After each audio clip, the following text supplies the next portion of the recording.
새벽에 하나님께서 해주시는 하나님 말씀은 마태복음 6장 9절에서 15절까지 말씀입니다.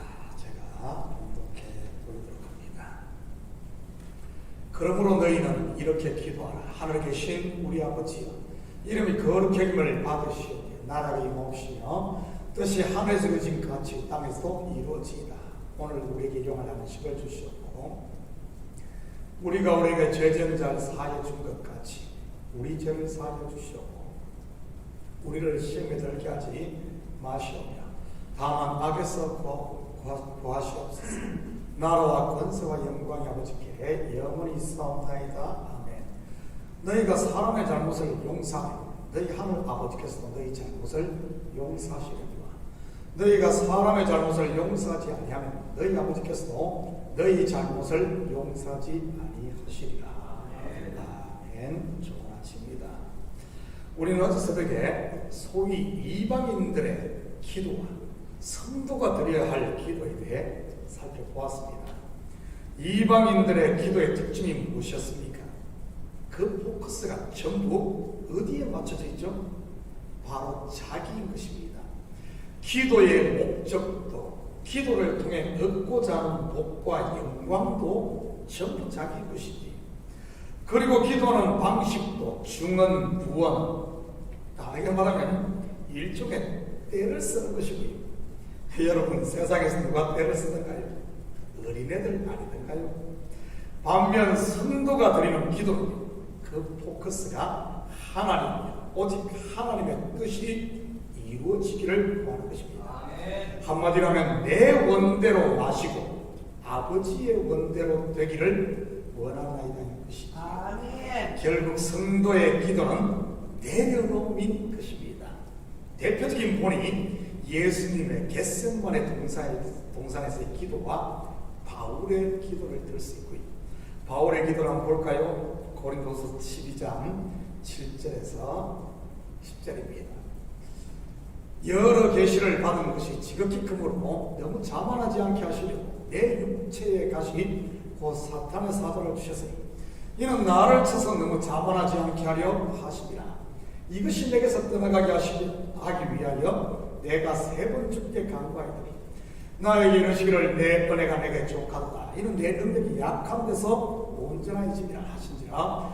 그러므로 도리어 크게 기쁨으로 나의 여러 약한 것들에 대하여 자랑하니 이는 그리스도의 능력이 내게 머물게 하려 함이라. 그러므로 내가 그리스도를 위하여 약한 것들과 능욕과 궁핍과 박해와 공고를 기뻐하니 이는 내가 약한 그때에 강함이라. 바울에게 있었던 육체의 가시가 무엇인지는 정확하게 알 수가 없습니다. 그를 심히 그렇지만 그를 심히 괴롭혔던 것만은 틀림없고요. 말 그대로 질병일 수도 있고 아니면 고쳐지지 않는 소위 속에 있는 썸뿌리일 수도 있고요. 그것이 떠나가게 해달라고 3번 주께 간구를 합니다. 여기서 말하는 3번은 말 그대로 딱 3번 기도했다는 말이 아닙니다. 이 3번은 앞에 나오는 셋째 하늘과 연결된 의미로 한마디로 한나로 이 말한다면 기도의 사람 하면 한나잖아요. 그 한나로 말한다면 하나님과 심정이 통하는 그런 기도를 했다는 뜻입니다.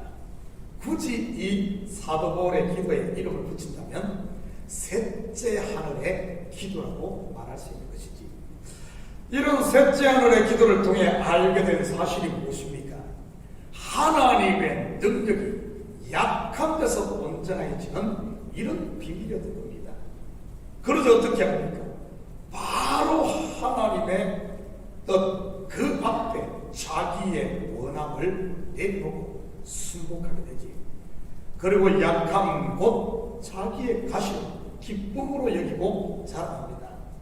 원수가 친구로 되고 불평이 감삭된 것이지. 이것이 바로 성도가 드려야 할 기도인 것입니다. 저는 우리 식구들이 이제는 이방인의 기도가 아닌 성도의 기도를 드릴 수 있기를 축복합니다. 9절 10절입니다. 그러므로 너희는 이렇게 기도하라. 하늘에 계신 우리 아버지여, 이름이 거룩히 여김을 받으시며 나라가 임하시오며 뜻이 하늘에서 이루어진 같이 땅에서도 이루어지이다. 오늘 본문은 우리가 잘 아는 주기도문입니다. 주님께서 가르쳐 주신 기도라는 말이지. 본절은 어제 새벽에도 그리고 앞에서도 이미 살펴보았습니다. 기도는 하나님의 뜻이 이루어지는 말입니다. 그런데 이 뜻은 이미 하늘에서 이루어진 것입니다. 왜냐하면 하나님은 창세전에 벌써 종말을 알고 계신 분이니까요. 그래서 하나님을 알파와 오메가, 처음이요 나중이라고 하는 것입니다. 마치 건축가가 자기의 머릿속에서 이미 완성된 집을 가지고 블루프린트를 그리고 기초를 파고 뼈대를 세우고 벽화 이런 것을 세우고 결국 지붕을 덮어 머릿속에 있던 이 집을 만들어내듯이 말이지. 기초를 파기 전에 벌써 건축가의 머리에는 완성된 집이 있었다는 말입니다. 하물며 피조물인 한 인생도 그렇게 집을 짓고 일을 하는데 만물의 창조자여 전능하신 하나님께서는 어떻겠습니까? 전지전능하신 분이 말이지. 그래서 하나님은 언제나 장래의 일을 말씀으로 먼저 예언하시고 이루어가는 것입니다. 그렇다면 하늘에서 이루어진 하나님의 뜻, 언제 땅된 땅적인 존재인 우리에게 이루어지겠습니까? 우리 개인에게 말이지. 여러분, 부모가 자식을 위해 돈도 저축하고 때로는 부동산도 구입을 해 물려주려고 합니다. 그런데 그러한 돈이나 집 아니면은 사업체를 언제 물려줍니까? 자식이 필요로 할 때 또는 필요를 알 때인 것입니다. 다르게 말하면 받을 준비가 되었을 때 말이지. 그렇다면 하늘 아버지께서 우리에게 주시는 때는 그 또한 마찬가지인 겁니다. 필요를 느낄 때 그리고 준비가 되었을 때 말입니다. 바로 심령이 가난한 때, 빈 그릇이 준비되었을 때, 내가 죄인임을 고백하고 알 때 말입니다. 11절입니다. 오늘 우리에게 일용할 양식을 주시옵고, 여러분, 일용할 양식이 무엇입니까?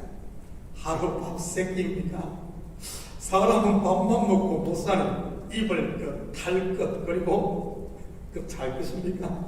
잘 것입니까? 물론 우리가 이 땅에 살면서 필요로 하는 모든 것들이 일용할 양식일 수 있습니다. 자녀 문제들, 사업 문제들, 건강 문제들 등등 말이지. 그렇지만 이런 말씀은 여러분, 그렇다면 이게 사실이라면 이런 말씀을 어떻게 설명하겠어요? 마태복음 6장 31절에서 33절입니다. 그러므로 염려하여 이르기를 무엇을 먹을까, 무엇을 마실까, 무엇을 입을까 하지 말라. 이는 다 이방인들이 구하는 것이다. 너희 하늘 아버지께서 이 모든 것이 너희에게 있어야 할 줄을 아시느니라. 그런즉 너희는 먼저 그의 나라와 그의 의를 구하라. 그래야만 이 모든 것을 너희에게 더하시리라. 아멘. 먼저는 일용할 양식을 구하라고 했다가 번째는 구하지 말라고 하네요. 그런 측면에서 보면 이 일용할 양식이 단순히 우리가 이 땅에 살면서 필요한 그런 것만을 말하는 것이 아님을 분명히 알 수 있습니다. 그렇다면 성도에게 일용할 양식이 무엇이겠습니까? 마태복음 4장 4절입니다. 예수께서 대답하여 이르시되 기록되었으되 사람이 떡으로만 살 것이 아니요 하나님의 입으로부터 나오는 모든 말씀으로 살 것이라 하였느니라. 아멘.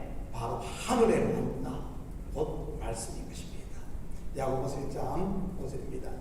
너희 중에 누구든지 지혜가 부족하거든 모든 사람에게 후히 주시고 꾸짖지 아니하시는 하나님께 구하라. 그리하면 주시리라. 아멘. 여러분, 여기서 지혜가 뭐겠어요? 바로 하나님 말씀 아닙니까? 또한 여기서 지혜는 여러 가지 시험을 이길 수 있는 지혜를 말하는 것입니다.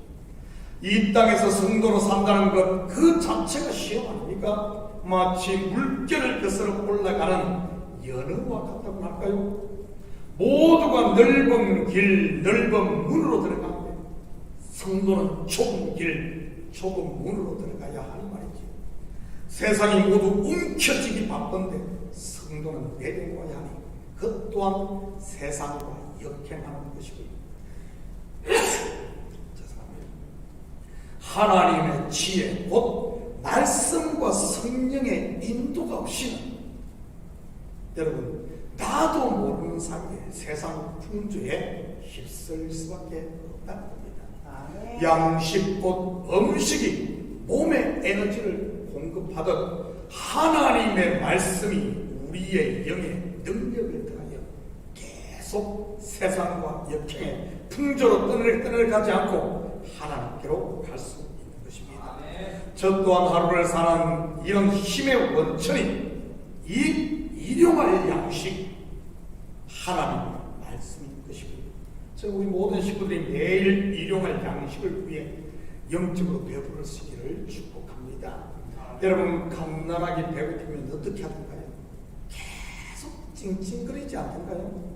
반면 배부른 아이는요 방긋방긋 웃고 장난도 치고 잠도 잘 자는 것입니다. 평강이 있는 것이지. 이것은 영적인 세계도 마찬가지인 것입니다. 12절입니다. 우리가 우리에게 죄전자를 사하여 준 것 같이 우리 죄를 사하여 주시옵고. 무슨 의미겠어요? 내가 땅에서 내면 하늘에서도 매이고 땅에서 풀면 하늘에서도 풀린다는 말 아니겠습니까? 좀 더 쉽게 말하면 우리는 이미 1만 달란트 탕감받은 사람인 것입니다. 그런데 문제는 100데나리온에 내가 매여 있다면 1만 달란트 탕감받고도 그것을 누리지 못한다는 말입니다. 예를 든다면 이런 것이지. 여러분 하늘을 보면 어떻습니까? 다 열려 있습니다. 특히 우리가 사는 이곳 뉴욕은 산이 없어 동서남북의 하늘이 엄청 넓지. 그런데 내가 눈을 감으면 어떻습니까? 모든 것이 순간 암흑으로 바뀝니다. 내가 눈을 뜨면 열린 하늘이 보이고 내가 눈을 감으면 하늘이 닫힌다는 말이지. 그런데 실상은 하늘은 항상 열려 있는데 문제는 나라는 말입니다. 이 말씀이 그런 의미인 것이고요. 저는 우리 식구들이 기도할 때 남 탓하지 마시고 내 마음의 문을 열 수 있기를 축복합니다. 그러면 하나님의 은혜가 밀물처럼 몰려올 테니까요. 성도의 기도는 열려있는 멀쩡한 하늘 열겠다고 하늘을 여는 게 아니라 성도의 기도는 내 마음의 문을 여는 겁니다. 하늘은 항상 열려있고요. 내 마음 13절입니다. 우리를 시험에 들게 하지 마시옵고 다만 악에서 구하시옵소서. 나라와 권세와 영광이 아버지께 영원히 있사옵나이다. 아멘. 여러분 시험도 마찬가지 아닙니까? 우리는 누구 때문에 아니면 누가 시험을 준다고 생각합니다. 그런데 실상은 어때요? 야고보서 1장 13절에 15절입니다. 사람이 시험을 받을 때 내가 하나님께 시험을 받는다 하지 말지니 하나님은 악에게 시험을 받지도 아니하시고 친히 아무도 시험하지 아니하시느니라. 오직 각 사람이 시험을 받는 것은 자기 욕심에 끌려 미혹됨이니 욕심이 잉태한 적 죄를 낳고 죄가 장성한 적 사망을 낳느니라. 아멘. 시험에 들지 않는 최고의 방법이 뭡니까? 기도하면서 하나님 앞에 내 욕심을 내려놓는 것입니다. 결국 예수님께서 제자들에게 가르쳐준 주기도 이것을 가장 확실하게 보여준 본이 뭐죠?